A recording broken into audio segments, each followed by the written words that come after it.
हकीकत यह है और दुनिया के इतिहास पर नजर दौड़ाइए कि अमेरिका ने जहां जहां दखल दिया है, जहां जहां सत्ता परिवर्तन करवाया है, वहां हालात बद से बदतर होते गए। और अब यह साफ होता जा रहा है कि ईरान पर हमला वहां के लोगों को बचाना नहीं था, ईरान के परमाणु कार्यक्रम को रोकना नहीं था, उसका मकसद था ईरान का सत्ता परिवर्तन। सुप्रीम लीडर खामेनी को मारने का सिर्फ एक ही मकसद था कि वहां पर सत्ता परिवर्तन हो और ऐसी कठपुतली व्यवस्था, ऐसी पपट व्यवस्था आ जाए जो पूरी तरह से अमेरिका के हाथों में हो।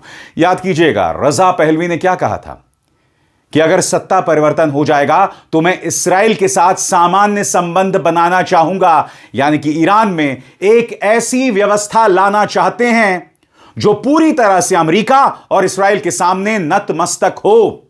और अब यह बात अमेरिकी विदेश मंत्री मार्को रूबियो ने भी कह दी है। बकौल विदेश मंत्री मार्को रूबियो वो कह रहे हैं कि हमें एक ऐसी व्यवस्था चाहिए, हमें सत्ता परिवर्तन चाहिए जहां कोई शिया अतिवादी व्यवस्था ना हो, शिया एक्सट्रीमिस्ट व्यवस्था ना हो, एक ऐसी व्यवस्था जो हमारे कहने पर उठे, जो हमारे कहने पर बैठे।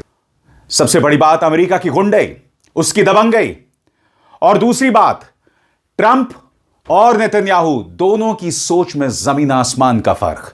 और उसकी मिसाल मैं आपको पिछले 12 घंटे में दोनों के बयानों के जरिए देना चाहूंगा आपके स्क्रीन पर। ट्रंप और नेतन्याहू की सोच में बड़ा फर्क।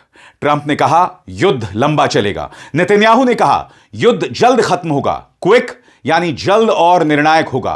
ट्रंप एक बार पहले अपना बयान बदल चुके हैं। और सबसे बड़ी बात दोस्तों, जब एक युद्ध होता है तो युद्ध के कुछ नियम होते हैं, उसका अनुसरण करना पड़ता है।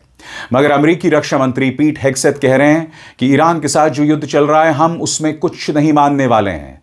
No rules of engagement. क्या यही वजह है कि ईरान के एक स्कूल पर हमला किया गया जहां 162 छोटी छोटी बच्चियां मारी गईं?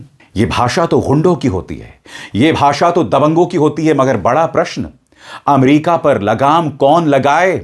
ईरान पर इस वक्त जो इस्राएल हमला कर रहा है वहां के अस्पतालों पर कर रहा है। इसी मंच पर मैंने आपको बताया था, गांधी अस्पताल पर हमला किया, वहां के स्कूलों पर हमला हो रहा है। अब आप मुझे बताइए, जिस इस्राएल को यह पता था कि खामेनी किस कमरे में बैठे हुए हैं, क्या उस इस्राएल को यह नहीं पता कि स्कूल कहां है, अस्पताल कहां है? यह एक क्रूर सोच है। और वही क्रूअल सोच हमें अमेरिकी रक्षा मंत्री पीट हेग्सेथ के बयान में दिखाई दी, जहां उन्होंने कहा कि वॉर में कोई रूल्स ऑफ एंगेजमेंट नहीं होंगे।